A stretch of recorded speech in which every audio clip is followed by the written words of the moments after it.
জান্নাত একটি খাজুর গাছের নাম, যাকে ধরে খুতবা দিতেন রাসূল আকরাম। নবীর বিরহে গাছ কাঁদিতে লাগে, নবীর বিরহে গাছ কাঁদিতে লাগে। অবাক হয়ে তাকিয়ে দেখেন সাহাবা একরাম।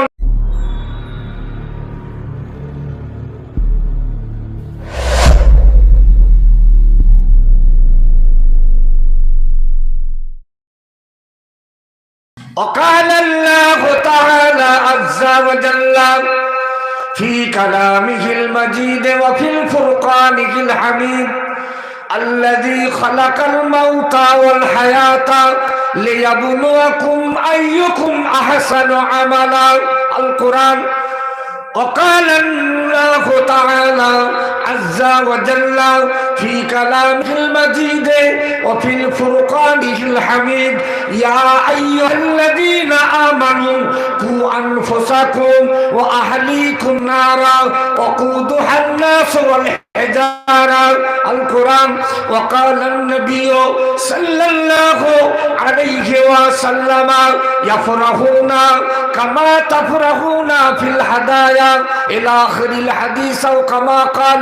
وقال النبي صلى الله عليه وسلم: كل أمتي يدخلون الجنة إلا من أبى. قيل من أبى؟ قال من أطاعني دخل الجنة ومن عصاني فقد أبى إلى آخر الحديث أو كما قال. وقال النبي صلى الله عليه وسلم: يصبح الرجل مؤمنا ويمسي كافرا ويمسي مؤمنا ويصبح كافرا يبيع دينه بعرض من الدنيا إلى آخر الحديث أو كما قال. ওয়াজিবুল ইহতিরাম শ্রদ্ধেয় শ্রোতা মণ্ডলী, ওয়াজিবুল ইহতিরাম শ্রদ্ধেয় আজকের সবার সভাপতি উলামা একরাম, হাজি হুজ্জাদ একরাম, হুফাজ একরাম, মহা সম্মানীয় সুধী মণ্ডলী, আল্লাহর খাস বান্দারা, আল্লাহ পাকের দরবারে লাখো সুজুদ, রব্বুল আলামিন আল্লাহ পাকের দরবারে লাখো লাখো শুকরিয়া। দুনিয়ার সমস্ত ঝঞ্ঝাটকে দূরীভূত করিয়ে দিয়ে এমন একটা মাহফিলে আল্লাহ পাক আমাদের সকলকে সমবেত হবার তৌফিক দান করেছেন। এই মাহফিলে আল্লাহর ফেরেশতারা নাজেল হন। এটি জোরে বলেন। আপনি জোরে বলতে পারছেন না? আল্লাহ পাকের দরবারে লাখো লাখো শুকরিয়া। আরামের বিছানাকে ছাড়িয়ে এমন একটা পাক ও পবিত্র মাহফিলে তিনি আমাদেরকে হাজির করিয়েছেন, যে মাহফিলে বসলে জীবনের ছোট ছোট সাগীরা গুনাহগুলো আল্লাহ মাফ করতে থাকেন। এটি জোরে বলেন। আল্লাহ পাকের দরবারে লাখো সুজুদ, দরবারে ইলাহিতে অসংখ্য অসংখ্য শুকরিয়া, যিনি আমাদেরকে এমন একটা মাহফিলে বসার তৌফিক দান করেছেন, যে মাহফিল সম্পর্কে বিশ্ব নবী, বিশ্ব প্রফেট জনাবে মুহাম্মদুর রাসূলুল্লাহ সাল্লাল্লাহু আলাইহি ওয়াসাল্লাম তিনি বলেছেন, এই মাহফিলটা হলো রিয়াজিল জান্নাহ, বেহেশতের বাগান। জোরে বলেন সুবহানাল্লাহ। আল্লাহ রাব্বুল ইজ্জাত আমাদেরকে সেই জান্নাতের বাগানে বসার সুযোগ করে দিয়েছেন। বলুন আলহামদুলিল্লাহ। ঠান্ডা খুব জোর লেগেছে, আওয়াজটা যেন একটু ঝিমিঝিমি লাগছে। যে একটু মহাব্বতে বলেন আলহামদুলিল্লাহ। রাগ করছেন নাকি? পৃথিবীর জমিনে এমন কোন হস্তি আছে বলে মনে হয় আপনাদের? আল্লাহর প্রশংসা করে শেষ করতে পারবে? পৃথিবীর জমিনে এমন কোন হস্তি আছেন আমার আল্লাহর প্রশংসা করে শেষ করতে পারবে? যিনি আমাদের মাথার উপরে বিশাল আসমানকে সন্ন্যাকারী দাঁড় করিয়ে রেখেছেন। কি বলেন দেখি? কি গো? আমাদের মাথার উপরে বিশাল বড় ছাদ, এটা কি আসমান? কোনো খুঁটিও নাই, কোনো স্তম্ভও নাই। আছে বলে মনে হয়? বিনা খুঁটিতে বিনা স্তম্ভে এত বড় আসমান, এত বড় ছাদকে আল্লাহ আমাদের মাথার উপরে আল্লাহ দাঁড় করিয়ে রেখেছেন। একটু জোরে বলেন। যিনি আমাদের জমিনকে বিছানা তৈরি করে বলেন তিনার প্রশংসা করে শেষ করতে পারবেন এমন পৃথিবীর জমিনে আছে বলে আপনাদের জানা আছে? যিনি পূর্ব আকাশে সূর্যকে উদয় করিয়ে দিয়ে রাতের অন্ধকারকে দূরীভূত করিয়ে দিয়ে দিনের আলো আনিয়ে দিচ্ছেন, আবার এই সূর্যকে পশ্চিম আকাশে অস্তমিত করিয়ে দিয়ে দিনের আলোকে সরিয়ে দিয়ে রাতের অন্ধকার আনিয়ে দিচ্ছেন, তিনার প্রশংসা করে শেষ করতে পারবেন? সকলে মোহাব্বতে আরেকবার বলেন আলহামদুলিল্লাহ। যিনি অপার ক্ষমতায় মাতৃ গর্ভাশয়ে এক কাট্টা পানিকে জামাট রক্ত তৈরি করে সুম্মা কানা আলা কাতান ফাখালাকা ফাসাওয়া, মায়ের গর্ভে ওই এক কাট্টা পানিকে আল্লাহ পাক জামাট রক্ত তৈরি করে তা থেকে গোস্তপিণ্ডে পরিণত করে মাথা, ধড়, পাকস্থলী, খাদ্যনালী, বাহ্যনালী, মূত্রনালী, দিল, কলিজা, পঞ্চ ইন্দ্রিয়, চোখ, নাক, জিহ্বা, ত্বক ইত্যাদি দিয়ে সুন্দর একটা বাচ্চা মাতৃ গর্ভাশয়ে তৈরি করলেন। কোনো মিস্ত্রি ছিল বলে মনে হয়? আমার কথা বুঝতে পারছেন না? পারেন? বলছে মায়ের গর্ভে মায়ের পেটে কোনো মিস্ত্রি ছিল বলে মনে হয়? না মিস্ত্রি, না কারিগর। করতে গেলে সোনার অলংকার তৈরি করতে গেলে স্বর্ণকারের প্রয়োজন হয়, ঠিক কিনা? মাটির জিনিস তৈরি করতে গেলে কোমরের প্রয়োজন হয়। আর মাতৃ গর্ভাশয়ে মানুষ তৈরি করতে কোনো মিস্ত্রি প্রয়োজন হয় না। মিস্ত্রি হচ্ছেন আমার আল্লাহ, জোরে বলেন। আবার মাতৃ গর্ভাশয়ে ওই বাচ্চাকে আমার আল্লাহ রিজিক দান করে থাকেন, জোরে বলেন সুবহানাল্লাহ। সেই আল্লাহ পাকের প্রশংসা করে শেষ করতে পারবেন এমন পৃথিবীর জমিনে নাই, আর আসবেও না। আরেকবার প্রাণ উজাড় করে সকলে আমার আল্লাহ পাকের প্রশংসা করবেন। সবসময় আল্লাহর প্রশংসা করতে হয়, হয়তো নাকি? সকলে মোহাব্বত একবার বলেন আলহামদুলিল্লাহ, আর একটু জোরে বলেন আলহামদুলিল্লাহ। তারপরে পরেই অসংখ্য দরুদ ও সালাম বর্ষিত হোক মদিনাতুল মুনাওয়ারায় যিনি শুয়ে আছেন, সর্বশরেণ্য বিশ্ব বরেণ্য প্রফেট আকায়ে নামদার তাজদারে মদিনা দুলহায়ে মদিনা জনাবে মুহাম্মদুর রাসূলুল্লাহ, সকলে বলুন সাল্লাল্লাহু আলাইহি ওয়াসাল্লাম। जिनके पैदा ना करले जमीन आसमान आरश कुर्सी लौहे कलाम एक कथाय तमाम कायनात अल्लाह रब्बुल आलामीन किछुई पैदा करतेन ना। तार दलिल आछे ना नेই? এই কথা বলেন না যে দলিল আছে না নেই? হাদিসে কুদসি লাউলা লাকা লামা খালাকতুল আফলাক, मोहम्मद सल्लल्लाहु ना होता कुछ भी ना होता। जोरे बोले कार सिलाई तमाम जहान अल्लाह सृष्टि करे, कार सिलाई আমার নবীর উসিলায়। তাই কিতাব এসেছে আল্লাহ পাক আমার নবীর সম্পর্কে বলেছেন, আয় আমার হাবিব, যদি আপনাকে আমি পয়দা না করতাম तमाम কায়নাত কিছুই পয়দা করতাম না। জোরে বলেন না সুবহানাল্লাহ। সেই নবী মদিনার জমিনে শুয়ে আছেন। আমরা ভারতের সরজমিন থেকে অসংখ্য দরুদ ও সালামের নজরানা পেশ করছি দরবারে নবাবিতে। সকলে বলেন আল্লাহুম্মা আমিন, আরো জোরে বলেন আল্লাহুম্মা আমিন। ভাই সাহেব, আমি আপনাদের এই গ্রামে নতুন এসেছি তো নাকি? আমাকে দেখেছেন? তবে আশেপাশে এসেছি, আল্লাহ পাক আমাকে আনিয়েছেন। ওই উচ্চ জবা কি আপনার ওই জবা টবা দিয়ে কি গ্রামে নাম আছে না, আছে তো নাকি? আল্লাহ আনিয়েছেন। আপনাদের মতো আল্লাহ তার পাক বান্দাদের সামনে আমি গুনাহগারকে হাজির করিয়েছেন। এটা আমার বড় সৌভাগ্য। সংক্ষেপ আলোচনা, বেশি রাত হবে না। আমার পরেতেই সুদূর 24 পরগনা থেকে মৌলানা জাকির হোসেন সাহেব, ওনার সঙ্গে আমি বিভিন্ন জায়গায় জলসা জুলুস করেছি। মাশাআল্লাহ, খুব খুব আন্তর্জাতিক বক্তা। তিনি আমার পরেতে আসবেন। ভাই সাহেব, একটা কথা জিজ্ঞাসা করছি, কেউ রাগ করবেন না তো? জলসা শুনবেন। আল্লাহ যতদিন হায়াতে রেখেছেন জলসা শুনবেন। আমি একটা কথা বলি, আপনারা বলেন তো আমাদের ভিতরে সব থেকে বড় জ্ঞানী কে? মানুষের ভিতরে সব থেকে বড় জ্ঞানী কে? দূর বাবু, আমাদের ভিতরে বলছি যে আল্লাহর পরে নবীদের জ্ঞান। কাদের জ্ঞান? নবীদের জ্ঞান। এই নবীদের পরে কার জ্ঞান বেশি? আপনারা জ্ঞানী মানুষ, অনেক বয়োজ্যেষ্ঠ মানুষ আছেন, আল্লাহ করে বহু আজ শুনেছেন বুজুর্গদের মুখ থেকে। আমি আপনাদের ভাই সাহেব একটা কথা জিজ্ঞাসা করছি, ভাই সাহেব এই চুপ করেন। আমাদের ভিতরে সব থেকে বড় জ্ঞানী কে? এবার আমি বলি, অট্টালিকা বা লাখানা গাড়ি বাড়ি বহু আল্লাহ দিয়েছেন, করোড়পতি লাখপতি, তিনি সব থেকে বড় জ্ঞানী তো নাকি? কথা বলেন।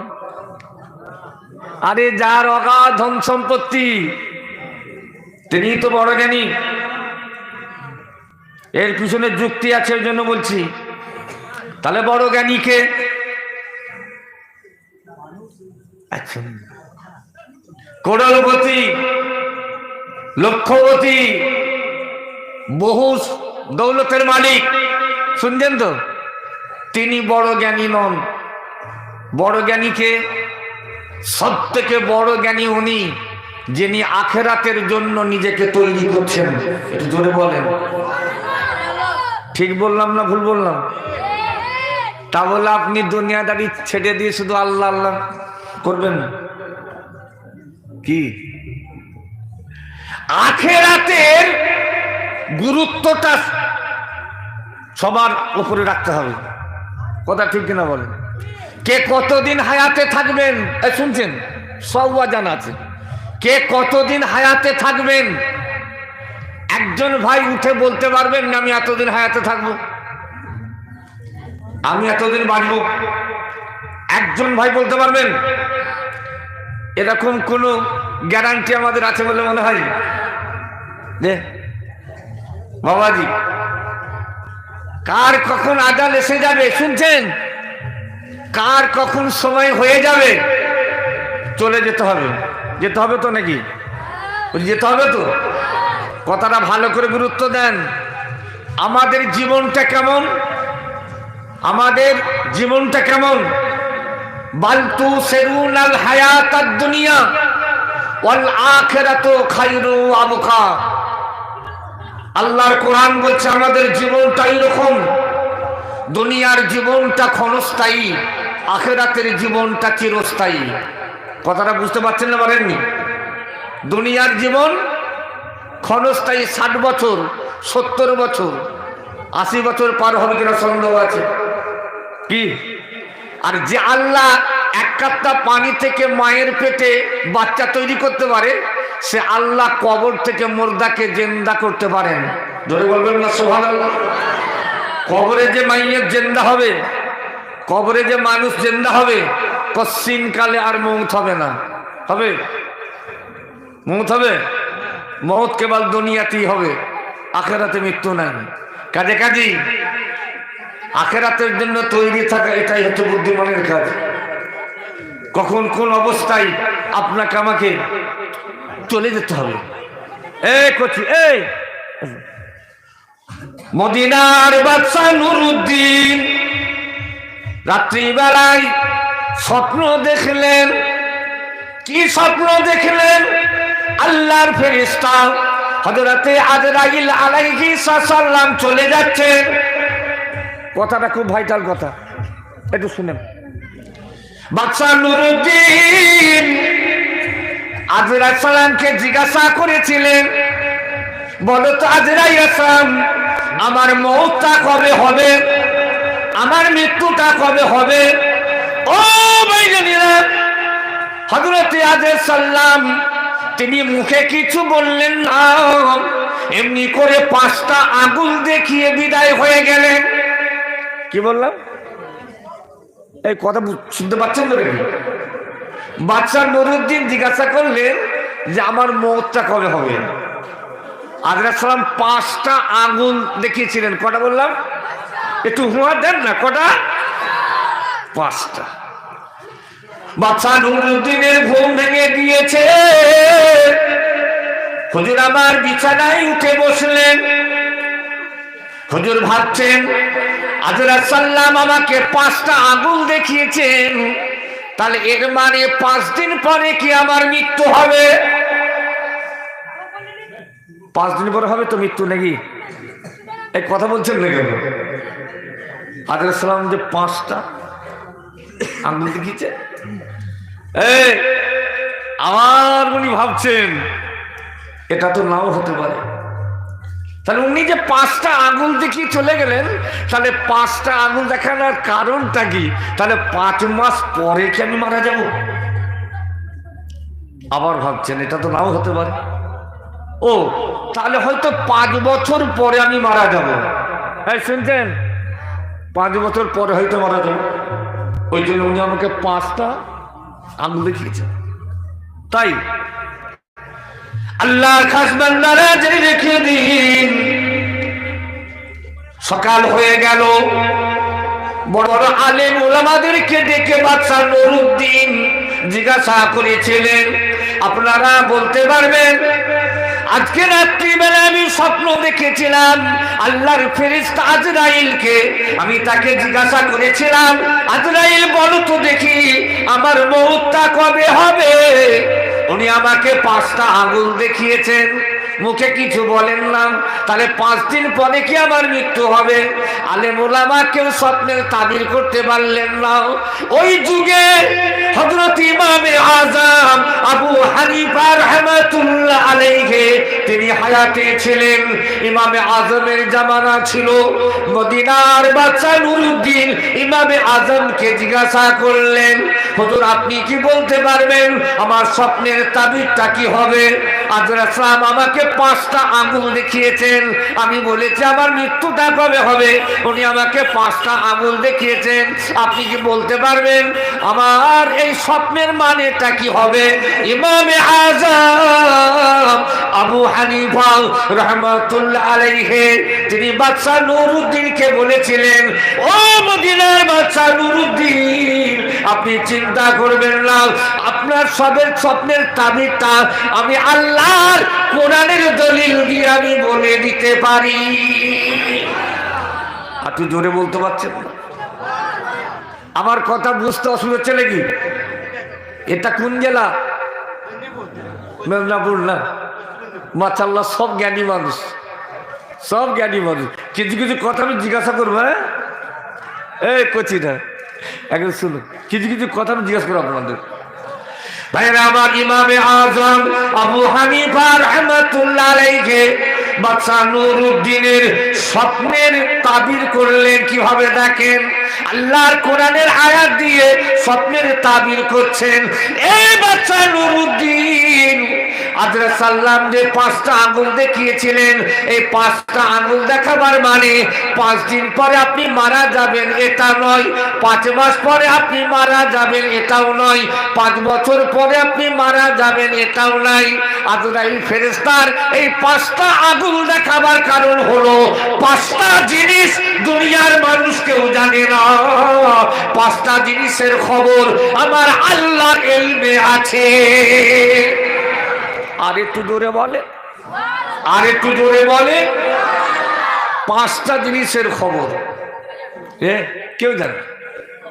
এই 5টা জিনিসের খবর আল্লাহর ইলমে আছে। খুব ভালো করে শুনুন, খুব ভাইটাল কথা বলছি। আজকে ধরবো একটু পশ্চিমের না বল না, রাগ রাগ করছেন নাকি? 4 ইমামের এক ইমাম ইমামে আযম আবু হানিফা রাহমাতুল্লাহ আলাইহি বাদশা নুরউদ্দিনের স্বপ্নের তাবির করছেন কিভাবে দেখেন। ও বাদশা নুরউদ্দিন আপনি জেনে রেখে দিন, ইন্নাল্লাহ ইনদাহু ইলমুস সাআ, কবে কিয়ামত হবে, কবে দুনিয়া ধ্বংস হবে কেউ জানে না, দুনিয়ার মানুষ জানে না, এটা আমার আল্লাহর ইলমে আছে। জি হ্যাঁ, কবে কিয়ামত হবে এই শুনছেন তো, কবে দুনিয়া ধ্বংস হবে কেউ বলতে পারবেন? কোন নবীরা বলে গেছে? এই শুনছেন তো, এই শুনছেন তো, এই কুছ বস বস, এই বস।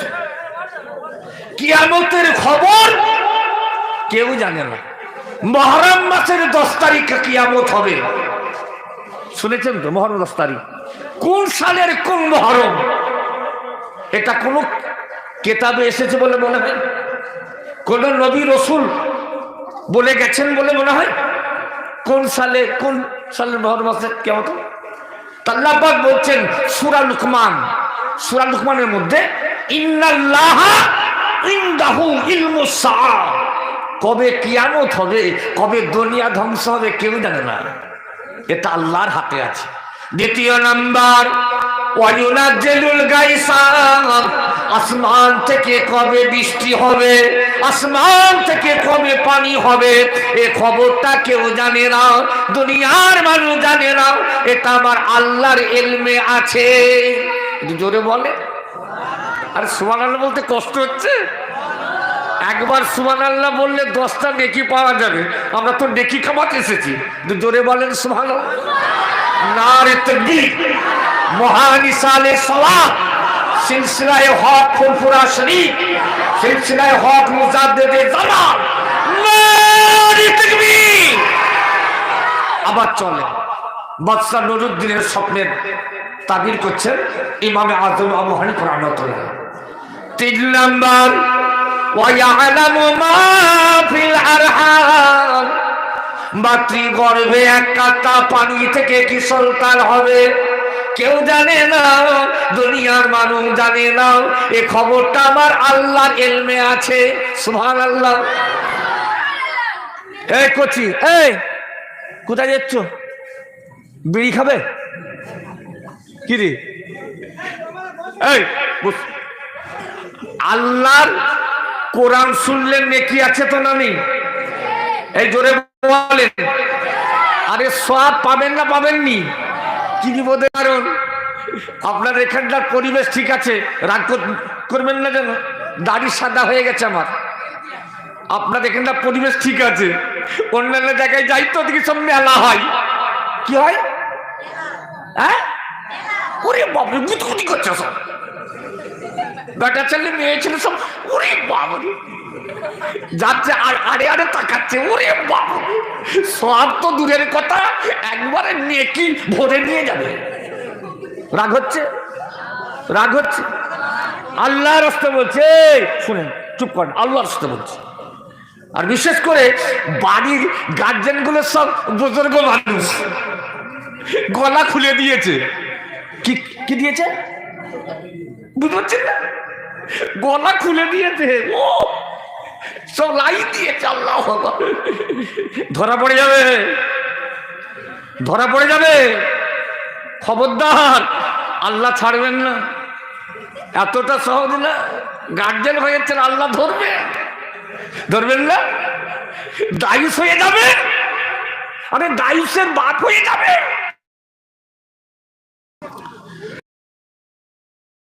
ওমা তাদরি নাফসুম মাযা তাকসিবু গাদান। আল্লাহ রাব্বুল আলামিন সূরা লুকমানের মধ্যে বলছেন, হে আমার বান্দারা, তোমরা জানো না আগামীকাল তোমাদের তাকদীরে কতটা রেজেক আছে। আগামীকাল তোমাদের তাকদীরে কতটা রেজেক আছে আমি আল্লাহ জানি, তোমরা জানো না। সুবহানাল্লাহ। এই দেখ, এই দেখ, এই দেখ, এই দেখ, দেখছো? এই বসো বসো, খুব ভালো লাগছে, রাগ করবেন না। আর যদি কারো সুগার থাকে তাকে তো মাঝে মধ্যে উঠতেই হবে, হবে তো। এই সুগারওয়ালা রুগী কি করবে? রাগ করছেন নাকি? আর আপনারা কিছু বুজুর্গ আছেন হয়তো রেগে যেতে পারেন, বলে কি ভাই শুধু খালি গজলি পড়ছে, ক্যাপসুলি খাচ্ছে। আরে ক্যাপসুল না খাওয়ালে ওদের কিন্তু রুখা যাবে না। ঠিক বলছি না ভুল বলছি? ক্যাপসুল না খাওয়ালে ওদেরকে রুখা যাবে না।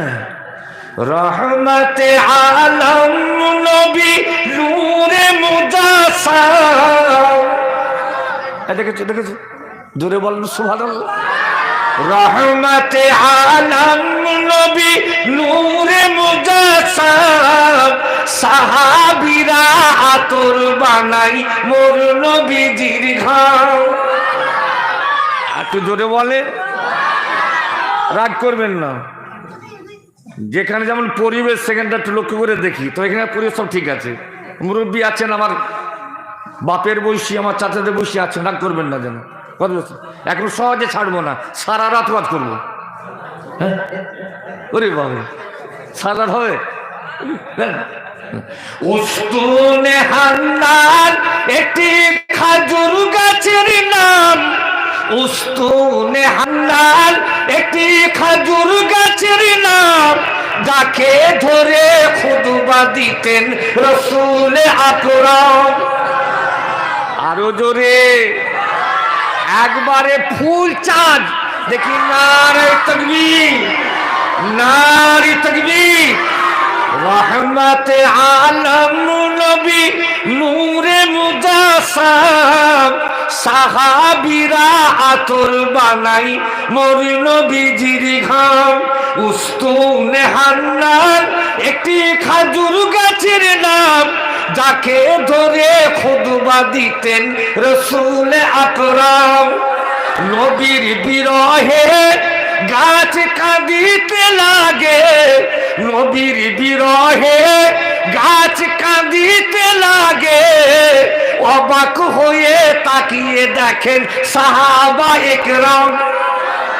আরেকটু জোরে হবে না? আরেকটু জোরে হবে না? রহমতে আলম নবী নূরে মুজাসসাম, সাহাবীরা আতর বানাই মোর নবীজির ঘাম। আবার চলেন, পাঁচটা জিনিসের খবর মনে আছে আপনাদের? আল্লাহর ইলমে আছে। চতুর্থ নম্বর হয়েছে, পঞ্চম নম্বরটা বাকি আছে। পঞ্চম নম্বরটা আমার দিকে তাকান, তাহলে পঞ্চম নম্বরটা এই বছর থাকবে। তাহলে কারা কারা শুনলেন একটু দেখি। নারে তাকবীর, নারে তাকবীর, মাশাআল্লাহ। পঞ্চম নম্বর আবু মুসার মুখের কথা না, আল্লাহর কোরআন থেকে দলিল দিচ্ছেন ইমামে আজম আবু হানিফা রাহমাতুল্লাহ আলাইহি, যিনি হলেন চার ইমামের এক ইমাম, ইমামদের উস্তাদ। জোরে বলেন না সুবহানাল্লাহ। ভাইরা আমার, পঞ্চম নম্বর ওয়ামা তাদরি নাফসুন বিআইয়ি আরদিন তামুত। সূরাটার নাম হলো সূরা লুকমান। আল্লাহ রাব্বুল আলামিন জানিয়ে দিয়েছেন, হে আমার বান্দারা, তোমরা জানো না কোন মাটিতে তোমাদের মৌত হবে, কোন মাটিতে তোমরা মৃত্যুবরণ করবে। ইন্নাল্লাহা আলিমুল খাবীর, সব জিনিসের খবর আমার আল্লাহ জানে। আর একটু জোরে বলে। তাহলে বাদশাহ নুরউদ্দিনের স্বপ্নের ব্যাখ্যাটা হলো তো। বাদশাহ নুরউদ্দিন আদেশকে জিজ্ঞেস করেছিলেন যে আমার মৃত্যুটা কবে হবে। উনি 5টা আঙ্গুল দেখিয়েছিলেন। এই 5টা আঙ্গুল দেখাবার অর্থ এটাই যে 5টা জিনিসের খবর আল্লাহ ছাড়া কেউ জানে না। তবে বাবাজি, দুনিয়াতে সব রোগের ঔষধ আছে। আচ্ছা, মৃত্যু রোগের ঔষধ আছে? এ কথা বলে। আরে মৃত্যু রোগের ঔষধ আছে? কোন মুহূর্তে মৃত্যু এসেছে, তাই না? আল্লাযী খালাকাল মাউতা ওয়াল হায়াতা, আল্লাহ পাক মওতকে সৃষ্টি করেছেন, আল্লাহ পাক হায়াতকে সৃষ্টি করেছেন পরীক্ষার জন্য। ঠিক কি? আল্লাহ মওতকে সৃষ্টি করেছেন, আল্লাহ হায়াতকেও সৃষ্টি করেছেন। বাবাজি, পরীক্ষা হবে, পরীক্ষা হবে। রাগ করবেন না, রাগ করবেন না। বাতাস বইছে, কার দান? এই জোরে বলেন, কচি জোরে বলেন। বলছি বাতাস বইছে মানুষের তো নাকি? হ্যাঁ, বাতাস কার দান? আধ ঘন্টা নাকটার মুখটা যদি বন্ধ করে একটু চেপে ধরেন তাহলে বাঁচবেন তো? বাঁচবেন না? তাহলে কিসের প্রয়োজন হবে? অক্সিজেনের। কার দান? আসমান থেকে বৃষ্টি পড়ছে, কার দান? আল্লাহর দান, তাই না? মাঠেতে ফুলকপি তৈরি হচ্ছে, এই এলাকায় হয়নি না? কার দান? জোরে বলে, কার দান? আল্লাহ। তাহলে সব কার? আল্লাহর। তাহলে আল্লাহর সব কিছু নেবো তো নাকি? এই কথা বলে, তাহলে আল্লাহ সবকিছু নেব, আল্লাহর হুকুম মানব না। জোরে বলেন, জোরে বলেন। হ্যাঁ, শোনালো বলছেন, বলছে আল্লাহর সব নেব আর আল্লাহর হুকুম মানব না। আপনারা বলেন, এই মাটিতে বাস করতে গেলে সরকারকে ট্যাক্স দিতে হয়, এই হয় না হয়নি? এই কথা বলেন, এই মাটিতে বাস করছে সরকারকে, কথাটা যুক্তি আছে, ট্যাক্স দিতে হয়।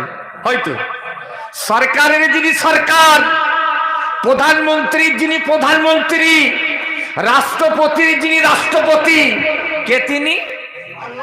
আল্লাহ। তাহলে আল্লাহকে ট্যাক্স দিতে হবে না হবে নি?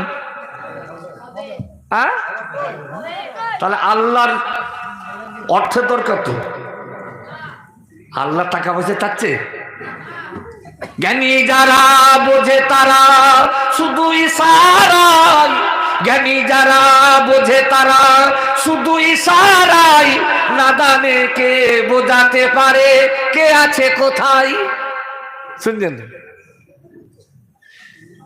চারিদিকটা লক্ষ্য করে দেখেন, সব আল্লাহর নিয়ামত। কার নিয়ামত? আল্লাহ। কার দান? আল্লাহর। আল্লাহর নিয়ামতকে অস্বীকার করার ক্ষমতা আছে বান্দার? কথা বলেন। সূরা রহমান, সূরা রহমান আপনি দেখুন আল্লাহ কি বলেছেন, ভাবে আইয়ে আলাই রব্বিকুমা তুকাযিবান, हमारी कौन सी नियामतें हैं कि तुम झुठलाओगे। আমার কোন নিয়ামত আছে যে তোমরা মিথ্যা বলে সাব্যস্ত করবে? সব তো আল্লাহর নিয়ামত। কাজে কাজে বাবা, সব আল্লাহর নব। সেদিনটা হচ্ছে কিয়ামতের দিন, বিচারের দিন, কিয়ামতের দিন। বলছি, আপনাদের সঙ্গে আমার বন্ধুত্ব থাকবে আল্লাহর জন্য, আর আপনাদের সঙ্গে আর দুশ্মনী থাকবে সেটা আল্লাহর জন্য। কথা ঠিক না বেঠিক? খুব ভালো করে শুনুন। কুল্লু উম্মতি ইয়াদখুলুনাল জান্নাতা ইল্লা মান আবা, কিলা মান আবা, ক্বালা মান আতানি দাখালাল জান্নাহ ওয়া মান আসানি ফাকাদ আবা। একবারে সহিহ হাদিস পাক। আল্লাহ নবী জানাচ্ছেন, আমার সমস্ত উম্মত জান্নাতে যাবে। একটু জোরে বলে। আল্লাহ নবী কি বলছেন? আমার সমস্ত উম্মত বেহেশতে যাবে, জান্নাতে যাবে। তবে আমাকে যারা ইনকার করবে, আমাকে যারা অস্বীকার করবে, তারা কখনোই জান্নাতে যেতে পারবে না। আল্লাহ নবী সাহাবারা আরজু করেছিলেন, ইয়া রাসূলুল্লাহ, ইয়া হাবিবাল্লাহ, আপনাকে অস্বীকার করবে, আপনাকে ইনকার করবে এমন কেউ জগতের বুকে থাকবে নাকি? আল্লাহ নবী বলেছিলেন, ও আমার সাহাবারা, তোমরা জেনে রেখে দাও, থাকবে, পৃথিবীর জমিনে থাকবে যারা আমার সুন্নাতকে মানবে না, যারা আমার তরিকাকে মানবে না, তারাই তোমাকে ইনকার করবে। তাদের ঠিকানা হবে বাম দিকে। কোন দিকে? এই কথাটা খুব জোর খানে লাগছে নাকি? আল্লাহ নবী কি বলে তাদের ঠিকানা কোন দিকে হবে? কথার কোন দিকে? আর বাম দিকে মানে? এই বাম দিকে মানে জান না। কথাটা বুঝতে হবে, কথা বুঝতে হবে। ভাইরা আমার, দোস্তেরা আমার, আবার চলেন। আল্লাহ পাক আমাদেরকে কত বড় নিয়ামতের হকদার করেছেন। এমন একজন পয়গম্বর, এমন একজন রাসূল আল্লাহ আমাদেরকে দিয়েছেন, তিনি হলেন নবীদের নবী, নবীদের নবী, নবীকুলের সরদার। আল্লাহ পাক আপনাকে আমাকে এমন একটা নিয়ামত আল্লাহ দান করেছেন, এমন একটা কিতাব আল্লাহ আপনাকে আমাকে দিয়েছেন, উম্মতে মুহাম্মাদীদেরকে দিয়েছেন, যে কিতাব হচ্ছে আমাদের শরীয়তের সংবিধান, আমাদের মুক্তির সন্ধান, আমাদের পূর্ণাঙ্গ জীবন ব্যবস্থা। সেই কিতাবটার নাম হচ্ছে আল কোরআন। সেই কিতাবটার নাম কি? আল কোরআন। কত বড় নিয়ামতের হকদার যে আবার চলেন এমন একজন নবী আল্লাহ আপনাকে আমাকে দিয়েছেন। যত নবী, যত পয়গম্বর আল্লাহ দুনিয়াতে পাঠিয়েছেন, সমস্ত নবী পয়গম্বরেরা আল্লাহর আশিক ছিলেন, আল্লাহ তাদের মাসুক ছিলেন। আর আপনার আমার নবীর আশিক স্বয়ং আমার আল্লাহ। জোরে বলতে পারছেন না? আপনার আমার নবীর আশিক কে? আল্লাহ। আর আমার নবী হচ্ছেন আল্লাহর মাসুক। ঠিক কিনা বলে? যে লটারির দোকানে কাদের ভিড় বেশি করছি? এই দেখো কোথায় যাচ্ছি রে আমাদের, শুনছেন? এই ভালো, আমি বাস্তবে একটু আলোচনা করি। আমাদের স্টপেজের নাম হচ্ছে মায়াপুর। ওই মায়াপুরে আপনারা যান অনেক সময়, ফুরফুরা শুন গিয়েছে মায়াপুর মধ্যে। ওই মায়াপুর স্টপেজ বাস থেকে নামতে একজন যুবক এসে দৌড়ে আমাকে জড়িয়ে ধরেছে, ধরে বলছে হুজুর একটু ভালো করে দোয়া করতে হবে। দোয়া করব কি জন্য? কোনো বিপদ হয়েছে নাকি? কোনো বিপদ হয়েছে? বলছেন না হুজুর। শুনছেন কতটা কাজে লাগবে? বলছেন না হুজুর, একটা টিকিট কেটেছি, 1 কোটি টাকা পেয়েছি, আর একটা টিকিট কাটবো নিয়ত করেছি, আর একবার চান্স যেন লেগে যায়। জোরে বলে হ্যাঁ। ওরে বাপ, এটা পশ্চিম মেদিনীপুর যে সব সচেতন মানুষ, সব নবীর উম্মাহ। আমি মনে মনে ভাবি যারা লটারির টিকিট ওই জায়গায় লাইন দেয়, তারা আমাদের হয়তো নয়, ওদের। বুঝতে পারছেন না? সব জায়গাতেই আছে, ভুল বুঝবেন না। দোয়া করলে দোয়া কাজে লাগবে তো? বলছি দোয়া করলে দোয়া কাজে লাগবে, আর ওই জায়গায় দোয়া করা যাবে। কিন্তু আল্লাহর কোরআন বলছে উদউনি, তোমরা দোয়া চাও, আল্লাহ তোমাদের দোয়াটা কবুল করে নেবে। জোরে বলেন সুবহানাল্লাহ। তো সব জায়গায় দোয়া চাওয়া যাবে? এই কথা বলেন না। লটারির টিকিট কাটবে, দোয়া করতে বলছে, দোয়া করা যাবে? দোয়া কবুল হবে? খবরদার, যেটা শরীয়তের খেলাফ সেটা হচ্ছে শয়তানের কাজ। যেটা শরীয়তের খেলাফ, ভালো করে, সেটা শয়তানের কাজ। আমার বাবাজিরা, আল্লাহ রাস্তে বলছি খবরদার, অল কাদরিহি ও খাইরিহি ও শাররিহি। আমরা ঈমান এনেছি তো নাকি? এই তাকদীরের উপরে বিশ্বাস করতে হবে না? হবে না? জোরে বলেন। তাকদীরের উপরে বিশ্বাস করতে হবে। আল্লাহ পাক তাকদীরের টাকা দিয়ে দেখেছে, সেটাই আমি পাবো। এই যাচাই করছে, যদি চান্স লেগে যায়।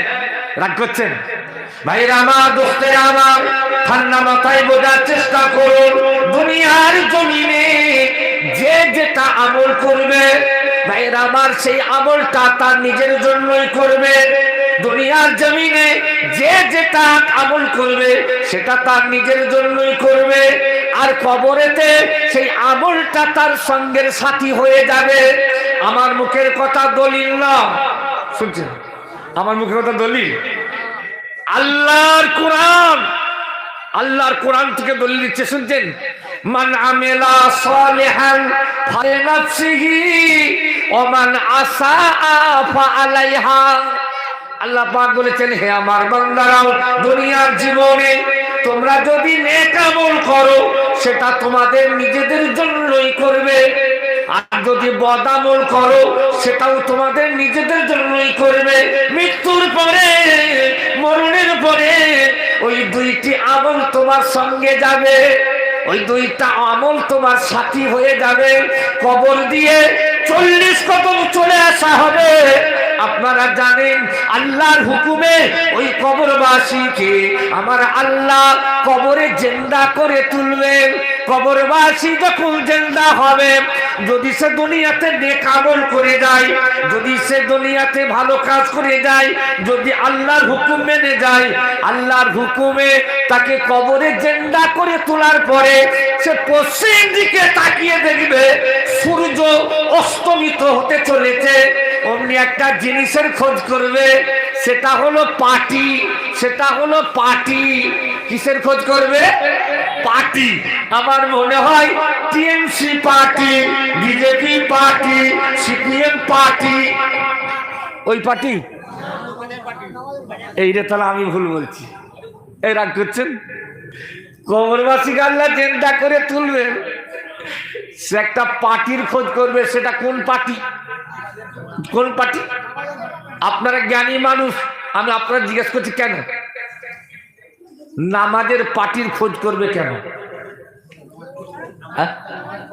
আরে দুনিয়াতে সে নামাজি ছিল, দুনিয়াতে তার নামাজের অভ্যাস ছিল, তাই কবরেতে তাকে আল্লাহ জিন্দা করে তুলেছেন। তার নামাজের খেয়াল এসে গেছে। একটু জোরে বলবেন না সুবহানাল্লাহ? আপনাদের এখানে মসজিদ আল্লাহ করে মুসল্লি খুব ভালো হয়। আমাদের আরামবাগের কথা বলছি, ফজরের টাইমে শুধু মুয়াজ্জিন আর ইমাম, জোরে বলেন। হ্যাঁ, এই কি বিপদের কারণ? কত ওয়াজ হবে? কত ওয়াজ হবে? শুধু মুয়াজ্জিন আর ইমাম।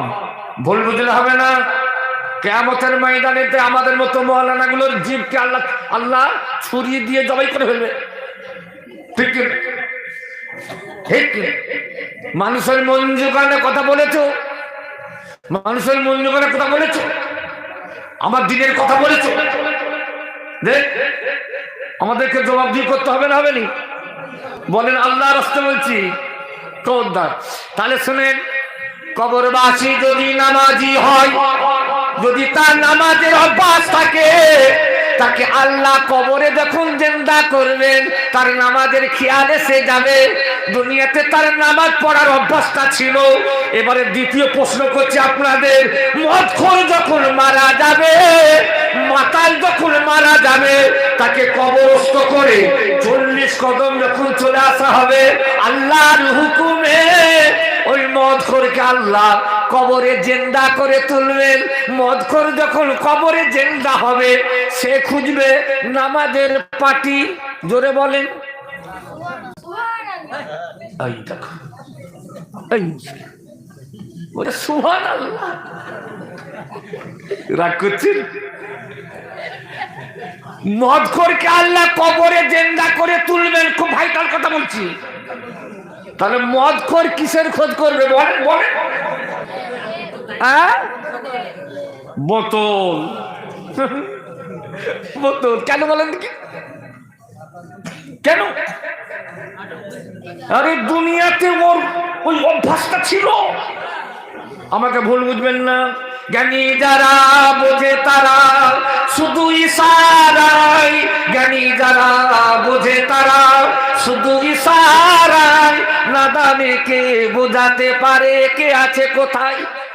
আপনারা সব জ্ঞানী মানুষ, সব। আর কিন্তু ধরবো আমি পশ্চিম মেদিনীপুর, সব শিক্ষিত সমাজ। তাহলে আপনারা বলুন, নামাজি হবে তো কবরে নামাজের খেয়াল এসে যাবে। মদখোর মাতাল হবে, কবরেতে গিলাসের খেয়াল হবে, বোতলের খেয়াল হবে। সুদখোর যখন মারা যাবে, তাকে কবর দিয়ে 40 কদম চলে আসা হবে। সুদখোর কবরে জিন্দা হয়ে কিসের খোঁজ করবে? হ্যাঁ, টাকা। কিসের খোঁজ করে? বলেন বলেন বলেন। টাকা। রাগ করছেন না তো? হ্যাঁ, টাকা আল্লাহ হালালে হোক আর হারামে হোক, টাকারও তো দরকার আছে। রোজগার করলে বাঁচবেন কি করে? তা বলে সুদের ব্যবসা। ফুরফুরা শরীফে মুজাদ্দেদে জামান। আবার ভাববেন না তো সেই ফুরফুরাটাকে টানছে না, এর পিছনে হিকমত আছে।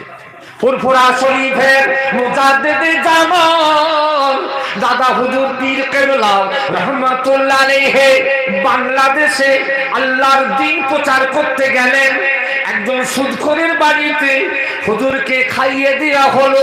হুজুর বুঝতে পারেন না আমি সুদখোরের বাড়িতে খানা খেয়েছি। একটা কথা বলি, গায়েবের খবর আল্লাহ জানে। কে জানে? এই জোরে বলেন, কে জানে? গায়েবের খবর কে জানে?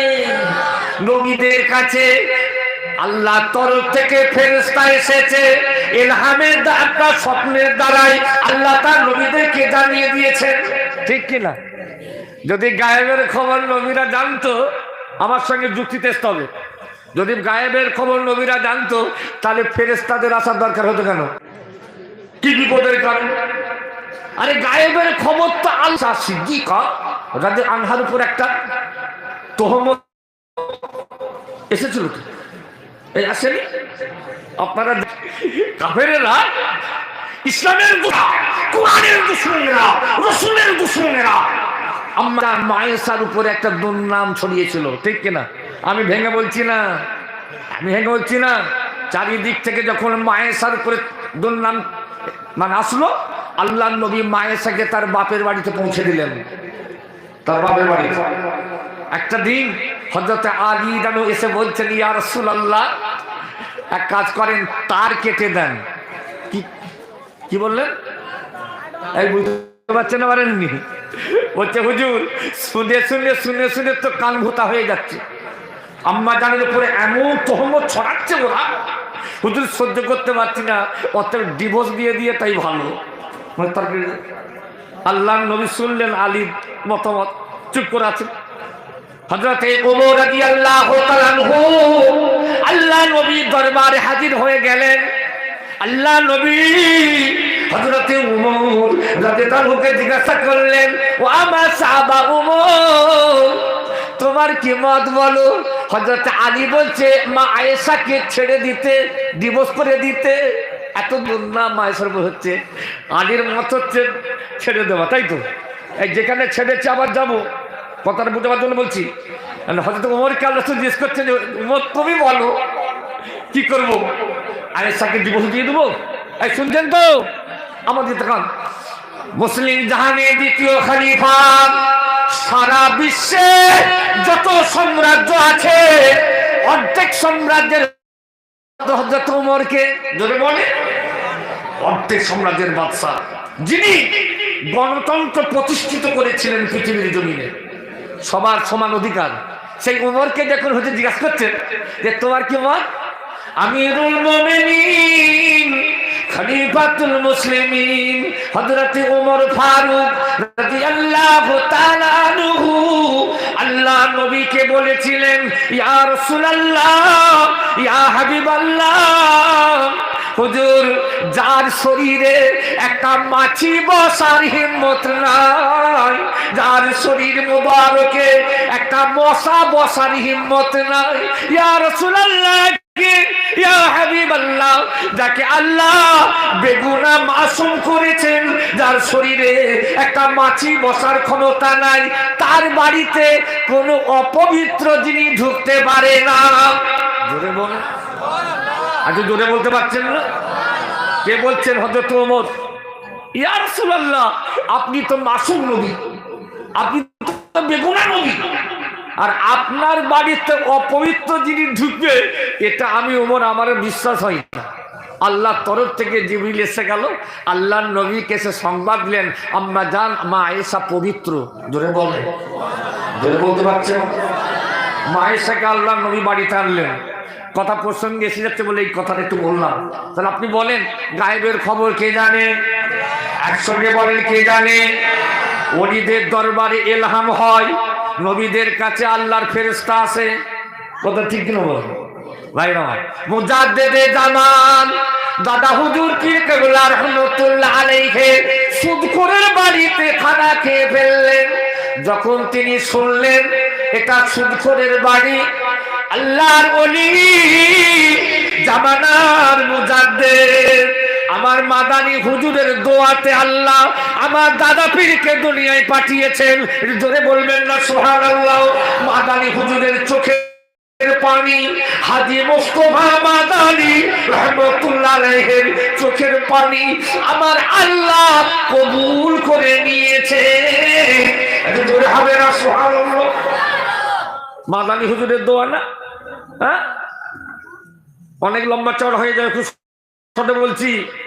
সেই মুজাদ্দেদে জামান দাদা হুজুর পীর কেবলা রাহমাতুল্লাহ আলাইহি ওই সুদখোরকে কি বলেছিলেন জানেন? কারা কারা শুনবেন একটু দেখি। নারে তাকবীর। এই সবাই মনে হয় রাজি নয়, দেখি নারে তাকবীর। কথাটা কাজে লাগবে জন্য বলে যাচ্ছি। তবে আপনাদের গ্রামের পরিবেশটা ঠিক আছে, আমাদের আরামবাগের সব মেয়েরা সুদের কারবার করছে। জোরে বলেন। ওরে বাবা, সব ঢুকে গেছে, সব হলার যাও। আমল কবুল হবে তো? রাগ করছে, বলছে আমল কবুল হবে তো? আমল আমল কবুল হতে গেলে তাকে হালা দুধি খেতে হবে, ঠিক না ভুল কথা বলছি? এমনি এমনি জেকের করছে। এই বাবা, এই করছি, কিছু বলবে নাকি? চুপ। আমল কবুল হতে গেলে যে হাল্লা দুধি খেতে হবে, এটা শর্ত। তুমি হারাম খাবে, কবুল হবে। মুজাদ্দেদে জামান দাদা হুজুর পীর কেবলা রাহমাতুল্লাহ বলেছিলেন, ও বাবা সুদখোর, আমি অজান্তে তোমার বাড়ির খানা খেয়ে ফেলেছি বাবা। আমার ভয় হচ্ছে কিয়ামতের ময়দানে আল্লাহর সামনে আমি কি মুখ দেখাবো। আল্লাহর কোরআন সূরা রহমান, ওয়ালিমান খাফা মাকামা রাব্বিহি জান্নাতান। যে ব্যক্তি আল্লাহকে ভয় করে, যার অন্তরে খোদার ভয় আছে, তার জন্য একটা নয় আল্লাহ দুইটা জান্নাত রেখে দিয়েছে। আবার চলেন, ও আম্মা মান খাফা মাকামা রাব্বিহি ওয়া নাহান নাফসা আনিল হাওয়া ফাইনাল জান্নাতা হিয়াল মাওয়া। যে ব্যক্তি আল্লাহর ভয়ে, আল্লাহর খৌফে, আল্লাহর ডরে গুনাহ থেকে আত্মাকে পবিত্র রেখেছে, তার জন্য আমার আল্লাহ মাওয়া জান্নাত রেখে দিয়েছে। জোরে বলতে পারছেন না? দেখেন, খৌফে ইলাহি, আল্লাহর ভয়, হ্যাঁ আল্লাহর ভয়। দেখেন মুজাদ্দেদে জামান দাদা হুজুর পীর কেবলা রাহমাতুল্লাহ আলাইহি ওই সুদখোরকে বলেছিলেন, বাবা আমি জানি না তুমি সুদখোর, তোমার বাড়িতে খানা খেয়ে ফেললাম, আমার কাছে তেমন অর্থ নাই তোমার খানার যে মূল্যটা, সেই মূল্যটা তোমাকে দেওয়ার না না না। আমি কিয়ামতের ময়দানে আল্লাহর কাছে ধরা পড়ে যাব। জামানার মুজাদ্দেদ যিনি সমাজ গড়েছিলেন, সমাজ সংস্করণ দাদা হুজুর পীর কেবলা রাহমাতুল্লাহ আলাইহি, হুজুর আমার নিজের ওই জুব্বা মুবারক পিরহান ওই মুবারকটা খুলে সুদখোরের হাতে দিলেন। জোরে বলা যাবে কি সুবহানাল্লাহ? আরে তো জোরে বলা যাবে কি সুবহানাল্লাহ? মুজাদ্দেদে জামান দাদা হুজুর পীর কেবলা রাহমাতুল্লাহ আলাইহি ওনার জামাটা সুদখোরের হাতে দিয়ে বলেছিলেন, বাবা আমি ভুল করে তোমার ঘরে খানা খেয়ে ফেলেছি বাবা, আমার কাছে সেরকম টাকা পয়সা নাই, তোমার ওই খানার মূল্যটা দেও, আমার এই জামাটা তোমাকে দিয়ে দিলাম, আমি চলে যাচ্ছি বাড়ি, তুমি ফুরফুরায় যাবে, গিয়ে তোমার ওই খানার মূল্যটা আমার কাছ থেকে নেবে, আমার জিনিস আমাকে ফেরত দিয়ে দেবে। জোরে হবে না সুবহানাল্লাহ? ভুল করে ফেলেছি, অজান্তে খেয়ে ফেলেছি। আর আমরা আল্লাহ হালালে হোক আর হারামে হোক, ইমামদের তো আবার চাকরি চলে যাবে। রাগ করছে? সুদখোরের বাড়ি যদি না খাই বলে বড্ড বড্ড বেড়ে গেছে।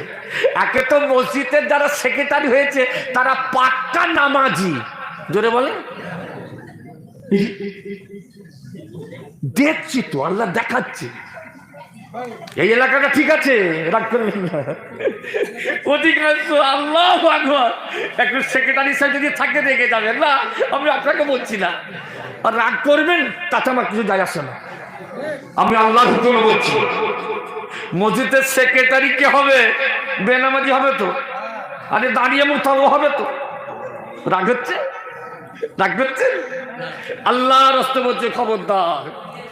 জ্ঞানী যারা বোঝে তারা শুধু ইশারায়, জ্ঞানী যারা বোঝে তারা শুধু ইশারায়, নাদানে কে বোঝাতে পারে কে আছে কোথায়। শুনছেন?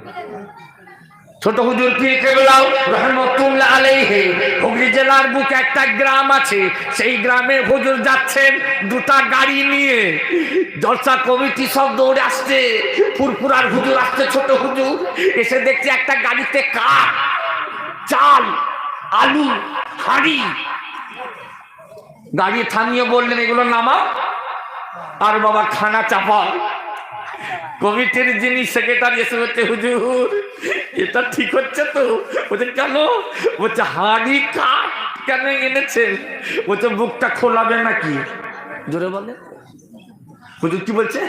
বলছে আমার জবানটা খোলাবে, আমার মুখটা খোলাবে। বলছে হুজুর জানতে চাচ্ছি। বলছে এটা কি শুনোনি? ইত্তাকু ফিরাসাতাল মুমিনে ফাইন্নাহু ইয়ানজুরু বিনুরিল্লাহ। আল্লাহ নবী বলেছেন তোমরা ওই ব্যক্তিগুলোকে ভয় করো যারা আল্লাহর সৃষ্টি নূরের ভিতর দিয়ে দুনিয়ার সব কিছু দেখে থাকে। জোরে বলতে পারছেন না? একবারে পা দুটোকে জড়িয়ে ধরে বলছে হুজুর আপনি এসব কেন এনেছেন? হুজুর হুজুর আপনার জন্য কত আঞ্জাম। হুজুর বলছেন মুখ খোলাবে নাকি? কি বললাম? মুখ খোলাবে নাকি? বলছে হুজুর বুঝতে পারিনি। বলছে তুমি তো সুদখোর, তুমি তো সুদখোর। জি আর মনে হয় আমার দাওয়াত হবে না। এই যে আপনাদের সঙ্গে আমার বন্ধুত্ব থাকবে আল্লাহর জন্যে, আপনাদের সঙ্গে আমার দুশ্মনী থাকবে সেটাও আল্লাহর জন্যে। ঠিক না? নাহলে তো ধরা পড়ে যাবে কি আমাদের জিভ কেটে ফেলবে। রাগ করছে? হুজুরের পা দুটো ধরে বলছে হুজুর মাফ করে দিন। হুজুর মাফ বলে আমি মাফ কি করবো? তোমার ঘরে যে সরঞ্জাম আছে সব তো সুদের টাকা, গরিবকে কষ্ট দিয়েছো, সুদ খেয়েছো। তুমি তওবা করো, তুমি তওবা করো। আল্লাহর খাস বান্দারা হয়তো ভুল হয়ে যাবে আমাদের মাঝে, রাগ করছেন? হয়তো পা স্লিপ খেয়ে যাবে, কিন্তু শুধরাতে হবে না? হবেন? শুধরাবার দরকার আছে না নেই? আমার আবার শুনেন, আবার শুনেন, মেন লাইন থেকে কডে লাইনে গেলে আবার এসবো মেন লাইন। ভালো করে শুনেন, আমার আল্লাহ বড় মেহেরবান। বান্দা যদি অজান্তে ভুল করে আল্লাহর কাছে যদি কেসে কেঁদে পড়ে, তওবা করে যদি ক্ষমা চাই, আমার আল্লাহ কোরআনে বলেছেন ফাকালা আযজা ওয়া জাল্লা ইজ্জতি ওয়া জালালি ওয়া ইরতিফাউ মাকানি লা আজালু আগফির লাহুম মুস্তাগফিরুনি।